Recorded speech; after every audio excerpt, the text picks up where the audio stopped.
तुम्हारे मन में कमजोरी नहीं आनी चाहिए।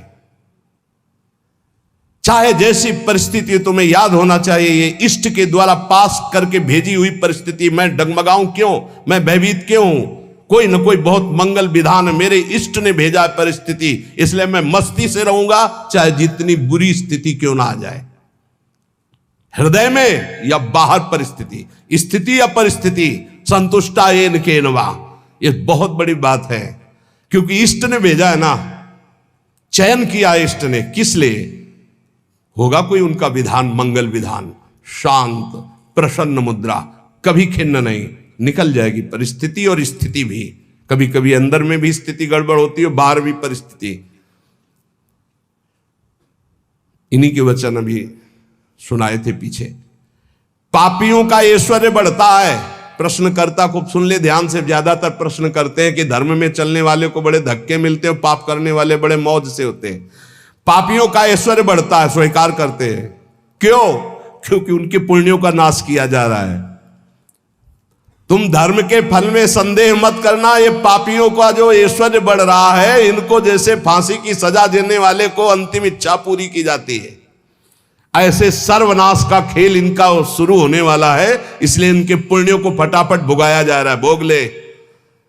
हम तो अपनी भाषा में कहते थे एकांतिक में कि गए जैसे चार आदमी दो हाथ पकड़ के दो पैर पकड़ के ले जा रहा है, आप कह रहे हो धन्य है, ना लिफ्ट से जा रहा है, ना पैदल जा रहा है, चार आदमी की गोद में जा रहा है, 8वीं मंजिल पर ले जाए, धन्य उसका। धन्य नहीं है, ऊपर जाके पटकने जा रहे हैं नीचे। अब बताओ, ले जाते समय तो तुम देख रहे हो कि ना लिफ्ट में है ना पैर से चल रहा है, कितना सौभाग्य है। लेकिन परिणाम पता है आपको, ये चार लोग उसको ऊपर 8वीं मंजिल में ले जाकर पटकने जा रहे हैं। अब क्या लगेगा? धन्य नहीं लगेगा, बड़ेगा दुर्भाग्य है, मरेगा जाके। ऐसे ही पापी आदमी जब चारों खाने में हरा भरा नजर आवे ना बढ़ता नजर आवे, तो आप हाथ जोड़ के शोक मगन होना, अब मरेगा ये जाके। ये चार जो ले जा रहे ना, ये ऊपर से पटकेंगे जाके। चारों तरफ हरा भरा, जिधर देखो उधर माला माल, जय जय जय जय, दिया सलाई लग रही सुकृत में, पुण्य में, क्योंकि पाप कर रहा है अब भस्म होगा। कभी कभी गुरुजन जब समझाते हैं और जब देख लेते हैं ना कि बहुत पैंग लंबी बढ़ गई, तो मौन हो जाते हैं, नहीं समझता जीव। इसीलिए भगवान भी चुप हो जाते कि पहले जल ले। अच्छा, भगवान जानते कि तू मेरा अंश जलेगा, है नहीं, तेरी कपड़ा जलेगा। ये नयनम छिंदन्ति शस्त्राणि नयनम दहति पावकहा न चैनम क्लेदयन्त्यापो न शोषयति मारुता। भगवान का बच्चा आग नहीं जला सकती, शस्त्र नहीं छेद सकता, जल नहीं डुबो सकता, वायु नहीं सुखा सकती। तो अगर डूब रहा है और मर रहा है तो मर, क्योंकि आत्मा को कुछ होना नहीं है और तेरे पाप किया है तो भोग। भगवान ऐसे देख रहे हैं। तुम कहोगे बड़े दयालु हैं, नहीं, इस समय दयालु नहीं, दयालु जान रहे कि मेरे अंश को कोई फर्क नहीं पड़ना, शरीराभिमानी पाप किया है, भोग ले। इसलिए वो अग्नि रूप भी हैं, वो जल रूप भी हैं, वो अपने में ही डुबो रहे हैं। किसको? अपने आप को। तुम्हें क्या फर्क पड़ रहा है? कुछ नहीं। हमारी भाषा समझ लो। कहें भगवान अब कहां गया, क्यों नहीं बचाया इनको, क्यों बचाए? उस समय जब उपदेश कर रहे थे कि ऐसा नहीं करना, तब तूने माना, नहीं माना तो भोग। तो बोले दया क्यों नहीं है? दया इसलिए नहीं कि असली वाले को जलन नहीं होगी और नकली वाला बचेगा नहीं। क्या? ये नकली है, यही जलेगा। असली जो भगवान का अंश है उसमें कोई ताप नहीं लगता। तो इसलिए भगवान शरीर, जैसे ये कपड़ा जल जाए तो अपने को क्या फर्क पड़ेगा, हम तो बच गए। बोले बड़ी कृपा, हम बच गए, कपड़ा जल गया। ऐसे ही कपड़ा जलता है, हम बिल्कुल नहीं जनते, हमें न कोई शस्त्र छेद सकता है ना अग्नि। तो ये जब भगवान का अंश जीव है, भगवान ये जानते इसलिए दया नहीं करते। अब कोई सही ढंग से चले और फिर उसके कपड़े में भी खरोच आने की बात होगी तो भगवान नहीं आने देंगे। और तुम दूसरों के शरीरों को भून भून के चटनी के साथ खाओ तो बिना चटनी के आग तुम्हें भून देगी। हमारी बातें बुरी लगेगी लेकिन लिख लो, बिल्कुल फायर विकेट तब आएगी जब भून के तैयार हो जाओगे। पहले बूंद नहीं पानी मिलेगा, क्योंकि तुमने चटनी लगा के खाया है। वो अग्निदेव बिना चटनी के तुम्हें खा जाएंगे, क्योंकि वही अग्नि भगवान का स्वरूप है। इसीलिए कहते हैं कि होश में ये मांस खाना, मदिरा पीना, व्यभिचार करना, पापाचरण करना बंद कर दो। प्रभु अभी तक जो हुआ अब लो नसानी, अब ना सही हो, नहीं खतरे में हो तुम पक्का। तुम्हें नहीं दिखाई दे रहा है, कोई अविनाशी शरीर नहीं तुम्हारा।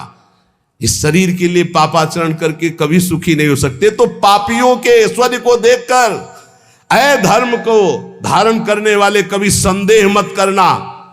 इनको ऐसे सुख दिया जा रहा है जैसे फांसी की सजा देने वाले को अंतिम इच्छा पूर्ति की जा रही है।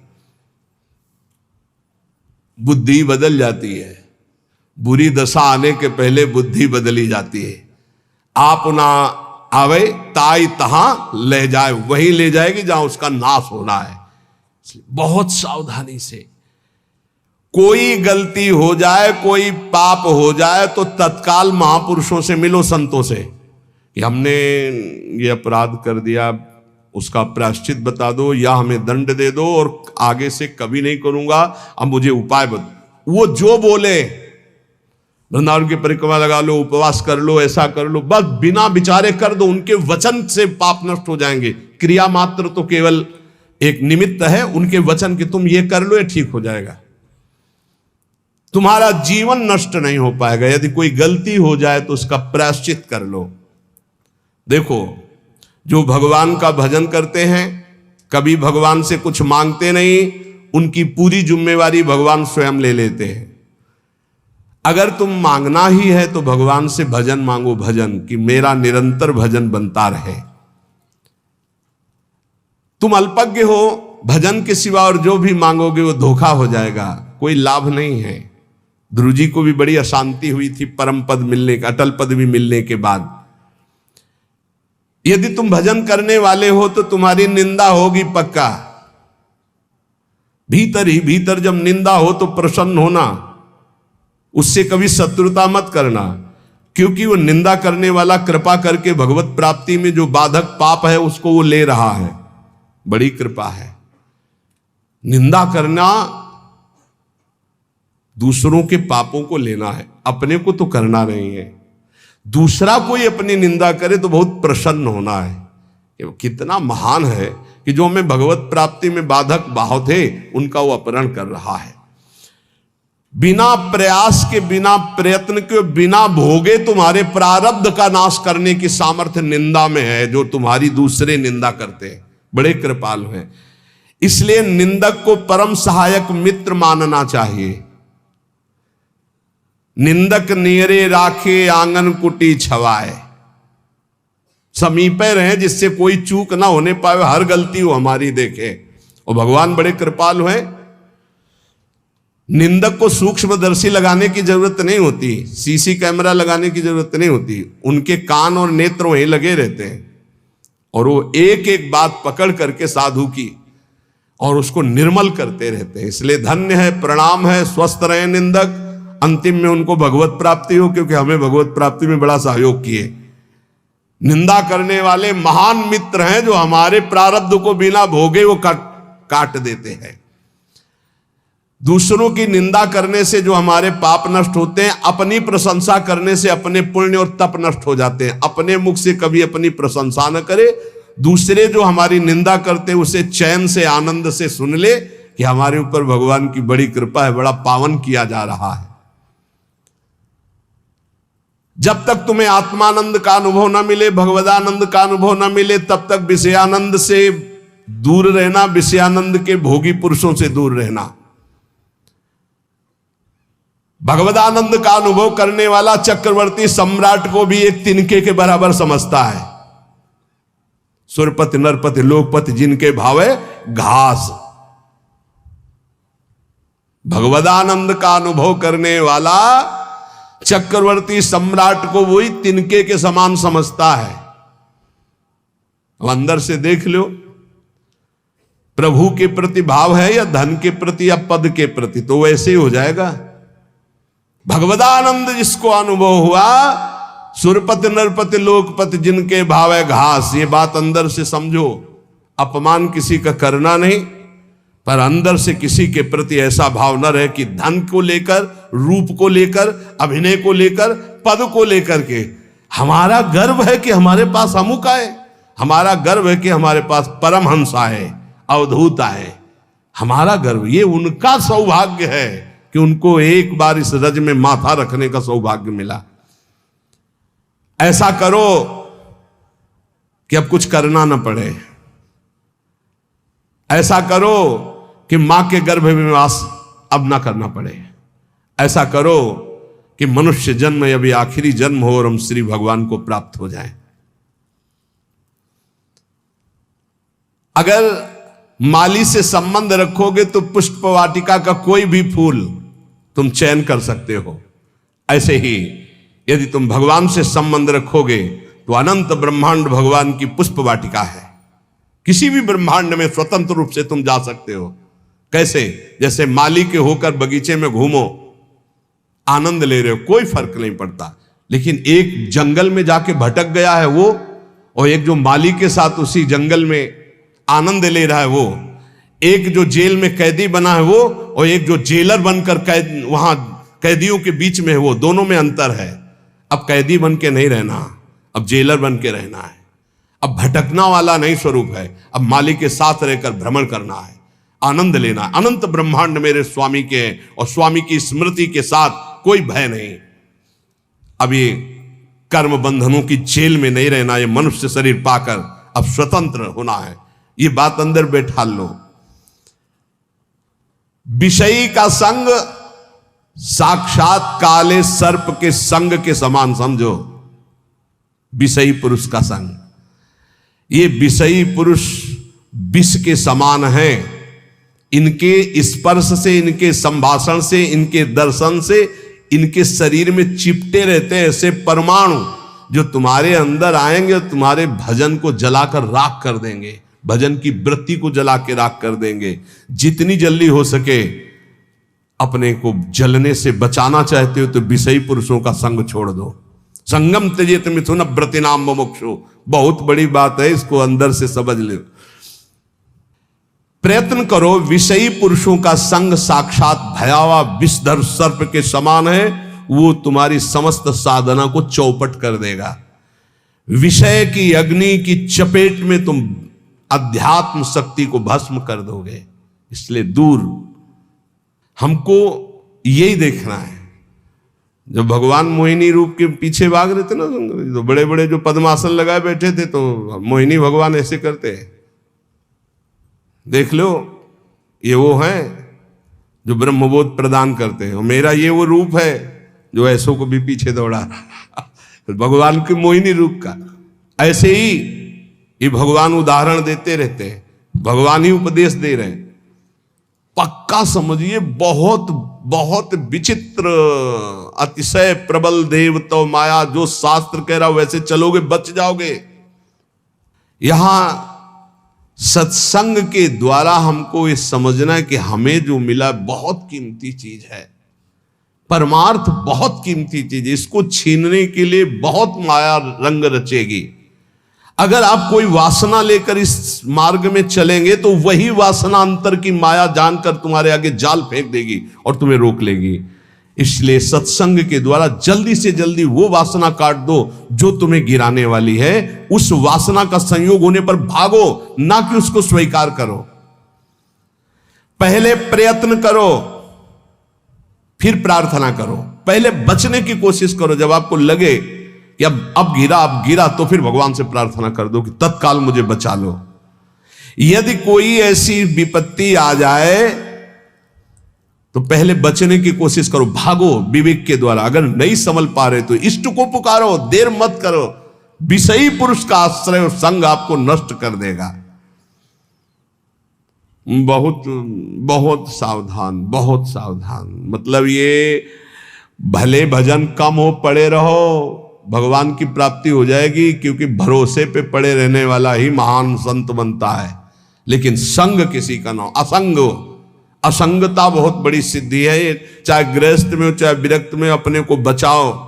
जो आपके सुकृत को, आपके भजन को लूटने वाले लोग हैं, ऐसे लोगों से बचो। सदा इतना तो ज्ञान तुम्हें होना चाहिए कि तुम्हें उचित फंसाया जा रहा है या अनुचित फंसाया जा रहा है।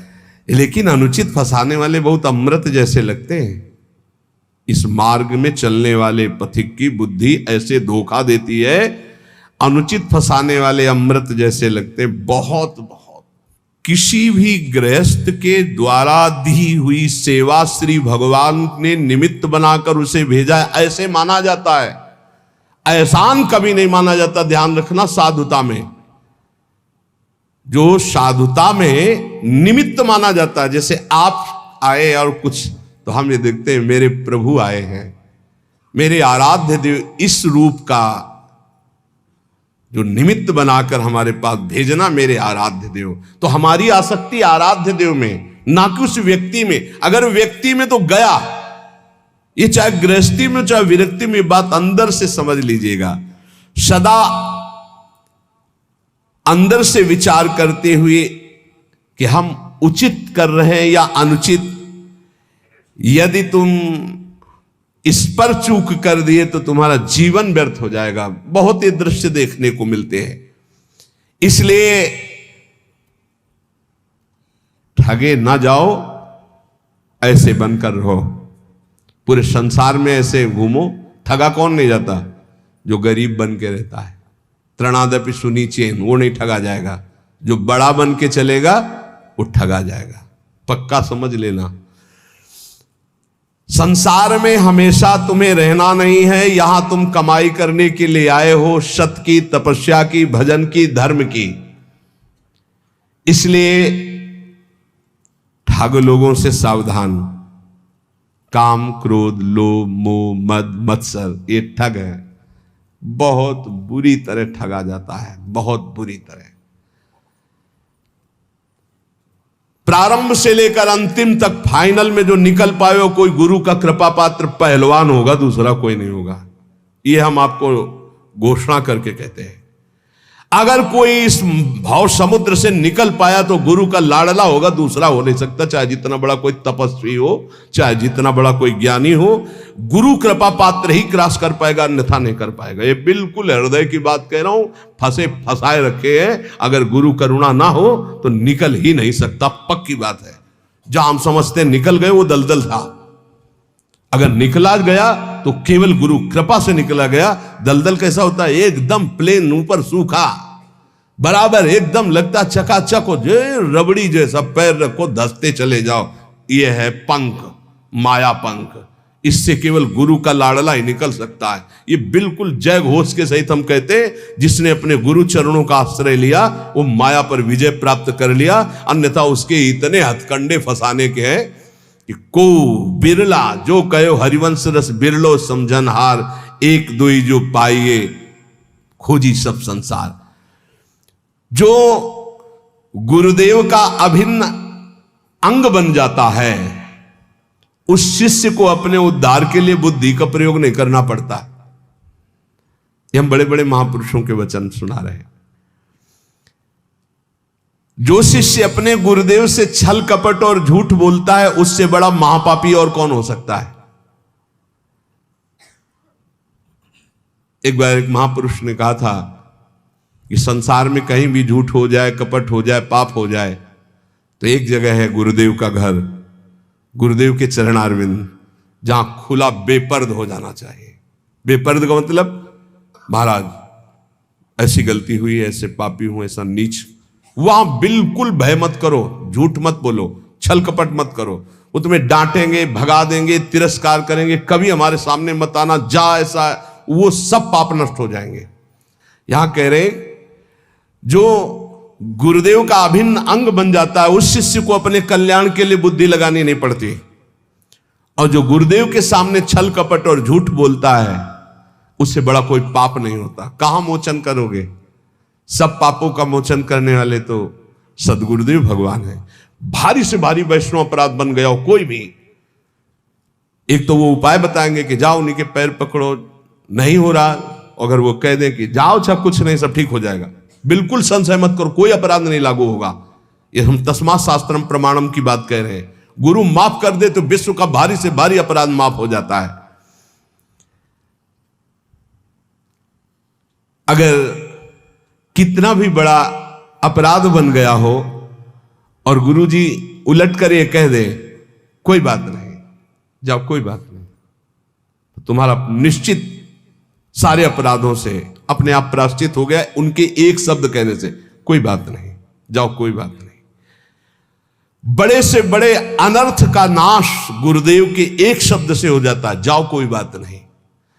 वेद शास्त्र को सामने रखकर अत्याचार अनाचार करना, झूठ बोलना, कपट करना, तो क्या तुम्हें यह पता नहीं कि प्रभु घटघटवासी हैं? क्या वो प्रभु नहीं देख रहे कि तुम शास्त्र को सामने रख करके क्या आचरण करते हो, क्या बोलते हो? तो शास्त्र गुरुदेव यही तो तुम्हारे कल्याण के लिए है। कम से कम शास्त्र का प्रवचन, शास्त्र की वार्ता और गुरुदेव के शब्द, गुरुदेव के प्रवचन, गुरुदेव की वार्ता, इसी तो अपने जीवन में सत्य मानकर उतारो। एक मनुष्य ने प्रश्न किया गुरुदेव से कि महाराज, भगवान नाम से सुना है कि सब काम हो जाता है, तो फिर संध्या, तर्पण, यज्ञ, दान ये सब करना चाहिए कि नहीं करना चाहिए?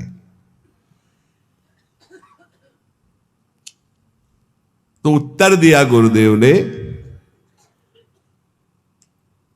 कि जैसे हल चलाने के लिए बैल ही जोता जाता है, हाथी नहीं जोता जाता है। हाथी से कभी हल नहीं चलाया जाता, बैल ही हल जोतने में लगाया जाता है।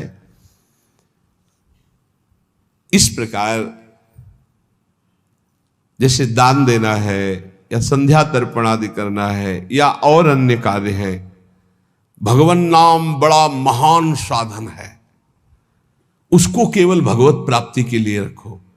व्यवहार में जो कर रहे हो, ये दान है, ये पुण्य है, ये तीर्थ स्नान है या संध्या तर्पण है या और, ये सब छोटे छोटे कार्य हैं, इनके लिए नाम का प्रयोग ये जहां जैसा अवसर आवे वैसा कर दो। अपनी नाम निष्ठा को प्रकाशित मत करो और नाम को केवल भगवान के लिए रखो। अजित भगवान को जीतने के लिए नाम है, उसका साधारण कार्यों में प्रयोग नहीं, उसका साधारण कार्यों से समानता मत रखो। वो एक असीम अनंत सामर्थ्यशाली सुमिर पवन सुत पावन नामो अपने बस करी राखे रामो।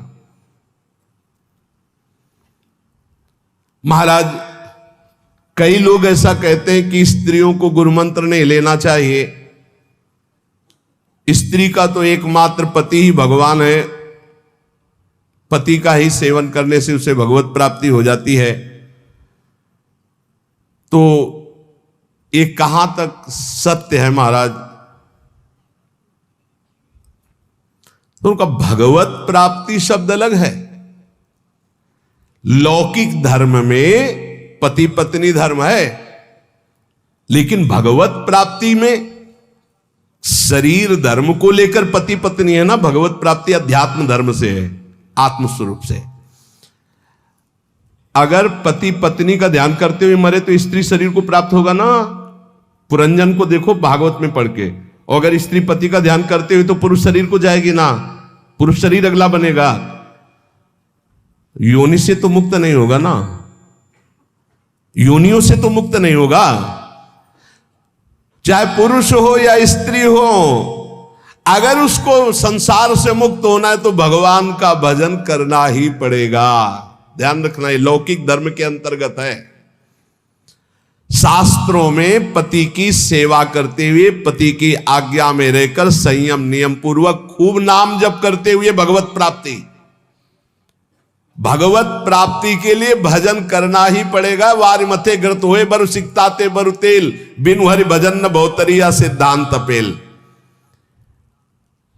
स्त्रियों को चाहिए कि अपने पति में भगवत भाव रखते हुए भगवान का नाम जप करते हुए उनकी सेवा करें, तो वो इस मानव देह का परम लाभ प्राप्त करके भगवान को प्राप्त हो जाएंगी।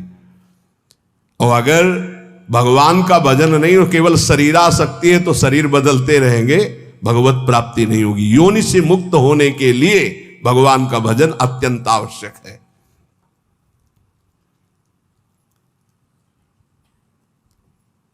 पति यदि परमात्मा का ध्यान करता है, स्त्री भजन नहीं करती, तो कहते हैं कि पति का हिस्सा पत्नी को मिल जाता है। ये छोटे छोटे इसलिए प्रश्न प्रायः ये सबके रहते हैं, ये भी प्रश्न हुए। देखो ये लौकिक पुण्य की बात है, लौकिक पुण्य की बात कि भाई दान कर दिया पति ने 5,000 रुपए वहां प्रयाग में जाके, पत्नी घर में है तो 2,500 के उसके आ जाएंगे, पुण्य 2,500 का। लेकिन भगवान का भजन स्वयं करने से मुक्त होगा। भगवान की प्राप्ति, जीवन मुक्तता स्वयं भजन करने से होगी। पति परमात्मा का ध्यान करेगा तो परमात्मा को प्राप्त होगा, पत्नी परमात्मा का ध्यान करेगी तो परमात्मा को प्राप्त होगी। भगवत प्राप्ति एक अलग चीज है। और यदि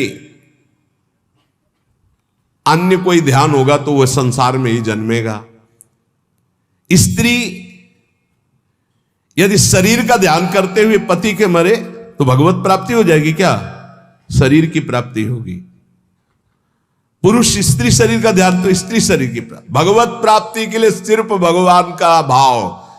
अब वो चाहे मंदिर में मान लो भगवान, चाहे पति में भगवान मान लो, चाहे पुत्र में भगवान मान लो, चाहे कुत्ता में भगवान मान लो, जहां भी तुम्हारा भाव बने।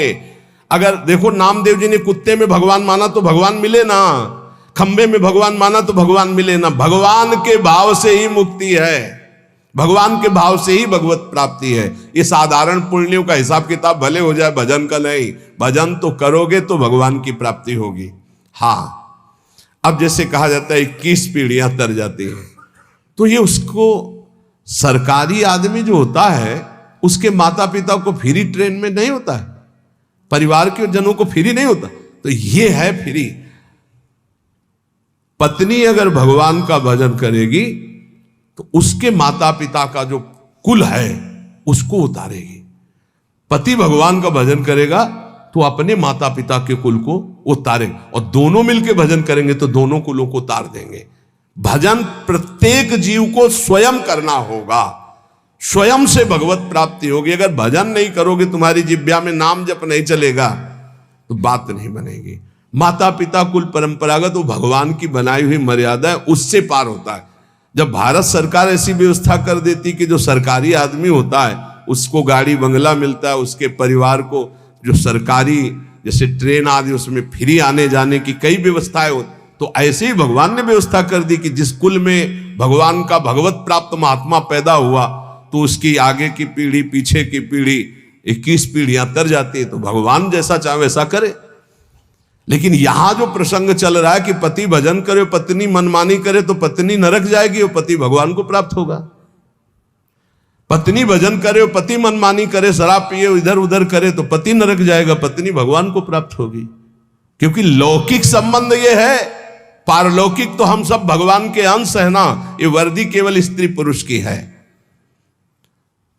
हमारा भाव समझ लिया जाए कि स्त्रियां अपने पति की सेवा में रहें, पति को भगवान का स्वरूप माने और खूब भगवान का नाम जप करें। श्री कृष्ण का स्वरूप मानकर पति की सेवा करना और श्री कृष्ण नाम जप करना, इन दोनों बातों से उनको भगवान की प्राप्ति हो जाती है। ध्यान दीजिए, स्त्री को जब मृत्यु का समय आता है तब पति के बाह्य स्वरूप का ध्यान नहीं, पति के आंतरिक स्वरूप का, आंतरिक स्वरूप श्री कृष्ण, उनका ध्यान करते हुए शरीर छूटे तो भगवान की प्राप्ति हो जाती है। बार बार मृत्यु के चक्र से बचने के लिए एकमात्र परमात्मा का ध्यान, चाहे स्त्री हो चाहे पुरुष, आत्यंतिक मृत्यु से छुटकारा केवल भगवान के भजन से मिलता है।